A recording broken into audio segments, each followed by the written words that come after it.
Hello everyone, I am Demented Kirby, and welcome to my channel, the Commander Tavern. The Commander Tavern is a channel dedicated to my favorite Magic the Gathering format. The Brewery is a series on this channel showcasing my spicy brews and other deck techs. On this episode of the Brewery, I will be discussing the hungriest legendary creature to date, Thromok the Insatiable. Before continuing, I would like to thank Mr. Josh Lee Kwai, who took the time to give me some pointers on my videos, in particular my previous one, Stop Playing Battlecruiser Magic. He was very gracious and helpful, so I definitely took his advice and constructive criticism to heart. Hopefully, I can make those kinds of adjustments to my videos to make them even better for everyone watching. Alright, let's continue. Thromok is a 0/0 Hellion for 3 generic, 1 red and 1 green. It has Devour X, which means that it basically enters with an amount of +1/+1 counters equal to the square of the creatures it devoured. So if it devoured 1 creature, it enters with 1 +1/+1 counter. If it devoured 5 creatures, it enters with 25 +1/+1 counters. Just enough for lethal commander damage. Now, if you want to really get crazy, devouring 10 creatures means it enters with 100 +1/+1 counters. For this particular brew, I wanted to try something a bit different. I wanted to slightly go in a spellslinger direction. Usually Thromok is brewed with creatures that create tokens when they enter the battlefield. Thus, more bodies for Thromok to consume. However, if I'm running spells to create those tokens, I can then copy those spells. This is the main concept of this deck. Cast instants and sorceries to create tokens, yet copy them whenever possible. So, before we see the copy effects, let's see the spells that create tokens. Beacon of Creation creates a 1/1 green insect creature token for every forest we control. My brew runs 9 basic forests, taiga, and stomping ground, so there are plenty of forests to go around. The deck's also running all fetch lands that can search for a forest and or mountain, so we'll definitely have enough forests in play at some point to make it worth casting. Either way, even if we can cast it with only 3 or 4 forests in play, it'll give us almost as many insects as its converted mana cost, which is excellent. Fungal Sprouting is another token creator that depends on something. In this case, the greatest power among creatures you control. This spell is great to cast after having Thromok devour a ton of your creatures, because then it can refill your board right up with chum blockers or creatures for Thromok to devour in case you have to recast it later. Similar to Fungal Sprouting, Saproling Symbiosis creates creature tokens depending on how many creatures you have in play. That means that it essentially doubles the bodies you have on the field, something that Thromok will definitely enjoy. Wolf's Quarry is a to-the-point creature token creator.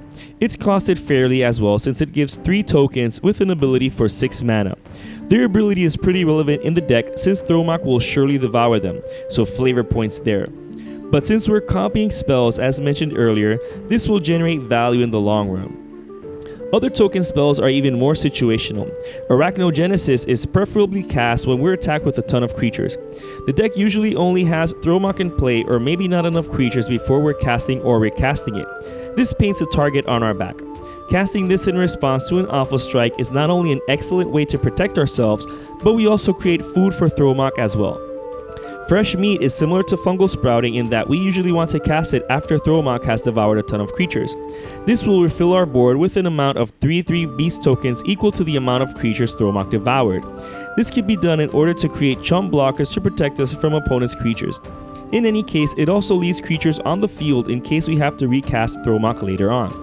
Not only that, but if used after a Wrath, we will be really far ahead compared to opponents. Artifact Mutation doubles as artifact removal.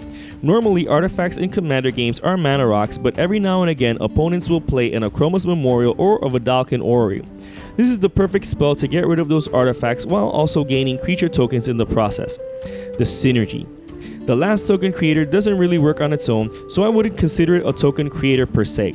However, Second Harvest does duplicate all the tokens we have in play, including any food tokens we might have on the battlefield. It's also an instant, so we can use this in response to blockers or at the end of the opponent's turn before ours. It's definitely a useful spell to have. Apart from these spells, the deck also creates tokens with permanents like Tendershoot Dryad and Dragon Broodmother. These creatures create a token each upkeep. That means that after each opponent untaps, you get a creature token. Then, after your untapped phase, you get another token. This definitely adds up. Notwithstanding, if you have the City's Blessing, Saprolings you control get +2/+2. Also, the tokens created by the Dragon Broodmother have Devour as well, so you can also make the penultimate one huge in order to swing in for some crazy damage when it's your turn again. Michaeloth might not create creature tokens each upkeep, but it can still create a crazy amount of tokens during your upkeep. It also has Devour, but it'll replace those creatures in spades when your upkeep comes. Even then, if it manages to survive that long, it's still a huge beater as well. Similar to these is Dragon Lair Spider. It has the potential to create an insane amount of creatures, especially in multiplayer games. With this on the table, some players might decide not to storm off, especially if you have Perforos God of the Forge in play, so at least you have a deterrent against losing to storm. That being said, the amount of creature tokens created is ridiculous. The deck's running Tilonali's Summoner. What's amazing about this card is the potential politics. The elementals created don't have to be attacking the same player the summoner is attacking, so you can strike a deal where one opponent can take 1 damage from the summoner. Also, you can sink your mana into an epic horde to potentially take out the arch enemy. Then, if you have the city's blessing, you get to keep those tokens after your turn is over. Tokens for Thromok to Devour. The last creature included for token creation is Chancellor of the Forge. It might cost a whopping 7 mana, but it can create a token at the beginning of the game if it's in your opening hand. Then, when it enters the battlefield, it creates a goblin token for each creature you control, including itself. This is a great way to generate a ton of tokens if it comes to a point in the mid to late game where Thromok isn't viable to cast. At least that way you can try and win via Horde or the aforementioned Perforos. Apart from creatures, the deck also creates tokens with lands and enchantments. Both Dwarven Mine and Colony Garden create a token when they enter the battlefield. Dwarven Mine has the condition that there must be 3 other mountains in play under our control, but that's fine since the deck runs the previously mentioned Taiga and Stomping Ground, as well as 9 basic mountains. Additionally, with the fetch lands, we can just fetch for it when it's able to create the token. Colony Garden enters the battlefield tapped, but at least it can give us a free token. So I see it more as paying 1 to create a 0/1 plant token than having the land enter the battlefield tapped. The other land that can create creature tokens is Kirkkeep. With nothing else to do, we can pay 2 and tap it to create a token that's a copy of Kobolds of Kirkkeep. At least it can be used as a chump blocker or something for Thromok to Devour later on. The enchantments mentioned are the token doublers like Primal Vigor and Doubling Season. What's amazing about these enchantments is that they can double the +1/+1 counters placed on Thromok, as well as doubling the tokens it eat beforehand. This means that it can really add up. With any of them on the battlefield, you wouldn't need to generate so much mana. Casting Wolf's Quarry after Doubling Season means we'd get 6 board tokens. Then, when Thromok devours them, it enters with 72 +1/+1 counters, and the board tokens dying create 12 food tokens. Talk about value. On the topic of value, Thromok has no built-in evasion. It could be infinity, but a measly 0/1 would be able to chump block it. This is why the deck runs Anger and Brawn. Both are creatures that Thromok can devour so that they can be useful where they belong, in the graveyard. Brawn gives all of our creatures trample while Anger gives them haste. That helps in making Thromok a threat right out the gate. Other ways of giving Thromok trample is with Kessig Wolfrun. A great mana sink, we can use it to pump Thromok until it can give lethal commander damage as well as a trample to push through defenses. Another amazing land for this is Rogue's Passage. For just 4 and tapping it, it makes Thromok unblockable. Another way of making Thromok unblockable is with Whispersoul Cloak. This commander staple also gives it Shroud, which is super important since this deck is borderline Voltron. On that note, the deck's also running Lightning Greaves to give Thromok haste as well as Shroud, and Hammer of Nazan to give it indestructible. We can also pump Thromok with no investment in mana thanks to Xenagos, God of Rebels. Xenagos gives Thromok +X+X where X is its power. This might seem like overkill, but Xenagos also gives haste, which cures Thromok's summoning sickness. Either way, Thromok's power plays a huge role on the deck, no pun intended. Equipping it with Mage Slayer might be enough to take out an opponent before even entering the blocker's step of combat. If the pending player has enough life, you can just deal damage to their face and take them out of the game without even completing combat. This can also be accomplished with other similar game-ending effects with spells like Fling, Thud, and Soul's Fire. Although Fling and Thud require you to sacrifice Thromok as part of its cost, you can still deal damage directly to someone's face, maybe enough to take them out, especially since it's easy to give Thromok over 40 +1/+1 counters. All it has to do is devour 7 creatures and it enters the battlefield with 49 +1/+1 counters. Then cast any of these 3 spells to take an opponent out of the game. Another way to potentially win the game altogether is with Chandra's Ignition. If Thromok is sufficiently huge, not only can this spell wipe the board, but it can also kill all players at once, without even having to turn it sideways. Other cards that care about Thromok's power is to draw cards off of it. Return of the Wild Speaker and Soul's Majesty both draws cards depending on the power of a creature. And what better creature than the huge Thromok? However, those aren't the only spells. The deck's also running Momentous Fall and Life's Legacy.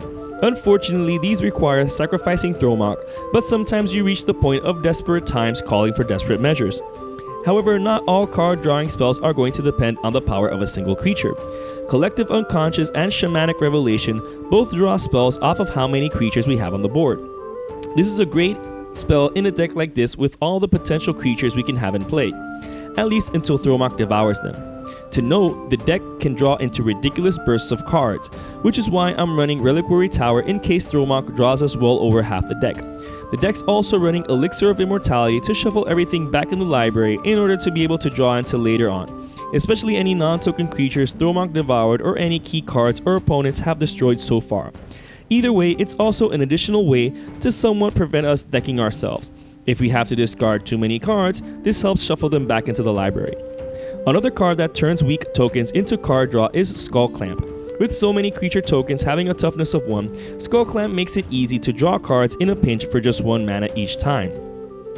And these aren't even the only spells that can take advantage of Thromok's power. Traverse the Outlands has the potential of ramping all of the basic lands in the deck thanks to how big Thromok can be. It's just a ridiculous ramp spell in this deck. Although it's the best one, it's not the only one though. You know I have to include Farseek and Nature's Lore. Each are able to ramp for Taiga and Stomping Grounds, but can then each look for either a basic mountain or forest respectively. Since Thromok wants to devour creatures, the other ramp effects come from creatures. Wood Elves and Yamavaya Dryad function similarly to Nature's Lore but on a body. That way, they're devour fodder or chump blockers after they've done their job. The deck's also running Solemn Simulacrum and Farhaven Elf. These can't ramp for a dual-typed land, but they can at least ramp for a basic land. Solemn Simulacrum has the bonus of drawing us a card when it dies. The deck is obviously running the 1-drop mana dorks like Elvish Mystic, Finhorn Elves, and Llanowar Elves. These are great early game drops that can help us accelerate and then be fed to Thromok. I'm also running the best 1-drop mana dork Birds of Paradise. Being able to tap for any mana is the reason why you gotta always bolt the bird. Either way, the deck is running Cryptolith Rite in order to make all creatures into Birds of Paradise. This gives another function to all the weak tokens, besides being chump blockers or Thromok food. You'll notice the absence of the Moxen, Mana Crypt, and Mana Vault in this deck. That's because the purpose isn't to cast Thromok as quickly as possible, but as often as possible. And it's better to have mana come from creature sources because you can eat them later on. However, the ramp helps keep a lead in lands to help with mana as well. That being said, the deck does run Soul Ring because Thromok does cost 5 and its commander tax can add up. Another way of taking advantage of all the creatures is with Gaia's Cradle and Growing Rites of Itlimoc. Gaia's Cradle is no stranger to token decks, and Growing Rites of Itlimoc transforms into Itlimoc Cradle of the Sun, which is a strictly better Gaia's Cradle. The mana produced by these lands is crazy when sunk into something like Tilanali Summoner's triggered ability or Kessig Wolfrun. You can also produce a ton of mana thanks to the size of your horde with Xenagos the Reveler. Its plus ability gives you that mana in any combination, which is great because that helps cast red spells. What's great about Xenagos is that he can also give you a token with his second ability, without even losing loyalty counters. Another card that can generate a ton of mana is Nykthos Shrine to Nyx. Since the deck is 2 colors, it's not that uncommon to have enough devotion of either color for Nykthos to be able to tap down for more than 3 mana. I know that earlier I mentioned that the deck was more spellslinger than your usual Thromok deck. That's because the deck runs removal in the form of spells. Beast Within and Chaos Warp get rid of any permanents on the board. It's great to have these spells in order to be prepared for anything. The deck is also running Decimate, which is a great card in multiplayer commander games since more often than not you'll be able to find 4 targets for it. Be careful though, if anyone takes a target away before it resolves, it fizzles and then nothing gets destroyed. In order to get rid of all artifacts we don't control, the deck runs Vandal Blast. That way we slow down any mana rock strategy. Wave of Vitriol also accomplishes the same thing, but this should be done in case of emergency because it also affects us. So unless an opponent has enchantments, artifacts, and or non-basic lands that really require pushing the button, it's best to save this card. Other responses are creature-based, but it's only 2. Acidic Slime and Eternal Witness. Acidic Slime can get rid of any annoying artifact, enchantment, or land. It also has Death Touch, which is clutch for trump blockers. Eternal Witness can help us recover any card from the graveyard, and it's on a body, which is great for Thromok, just like the slime. Last but not least, we have Freyalise Lanoir's Fury, which can get rid of any artifact or enchantment with her -2 ability. However, her +2 ability gives us a mana dork that we can use for mana now or as food for Thromok later. Her ultimate is also great in the deck since we're definitely going to be having tons of green creatures on the battlefield at some point during the match. I also mentioned earlier that we want to be copying these spells. And why wouldn't we? We'd be doubling on drawing effects, removal spells, direct damage, and token creators. This is why the deck runs dual casting and primal amulet. Thanks to dual casting, we can pay just 1 red and tap down the creature to copy a spell like Soul's Majesty or Chandra's Ignition. We can also copy Beast Within or Farseek, but its main purpose being to copy token creators. Being able to copy Fungal Sprouting or Second Harvest is crazy good in this deck. Primal Amulet can also transform relatively easily in this deck. Becoming Primal Wellspring is definitely its purpose. Now we have dual casting effects on a land. Again, this can allow us to give crazy damage out of nowhere or produce a ton of tokens. It's worth noting that if you copy a spell like Fling or Life's Legacy, you don't need to sacrifice another creature since spells copied aren't spells cast. So if you copy a Fling after having sacrificed Thromok to it, it essentially copies it exactly as it was. So if you were to deal 49 damage to a player, you can now deal 49 damage to a second player. Other copy effects are thanks to Wart the Raid Mother. As a bonus, she enters the battlefield with 2 creature tokens. However, it's her Conspire ability that made me add her to the deck. By tapping down 2 creatures that share a color with a spell, we can copy it. With all the tokens in the deck, we're sure to be able to do so. The final copy effect is potentially the most busted one. An overloaded Mizzix Mastery allows us to exile and then copy each instant and sorcery in our graveyard. With enough of the spells previously mentioned, this alone can be enough to win us the match. This brew is just an idea of how to build around Thromok the Insatiable. One thing I'd like to point out is that Thromok is an incredibly cheap commander and definitely achievable within a tight budget. However, I wanted to see how optimal it would be to have it at the helm of a somewhat spell-slinging token swarm deck. That being said, as is, this deck is a lot of fun to pilot and play. If you're interested in the deck list of this spicy brew of mine, you can find a link to it down in the description. I would like to thank all my patrons for supporting me and a quick shout out to all my higher tier patrons, the brewers, for their patronage. I'd also like to once again thank Josh Lee Kwai for having given me the great suggestions he did. And to everyone, thanks for watching this episode of The Brewery on the Commander Tavern. I am Demented Kirby, and happy brewing.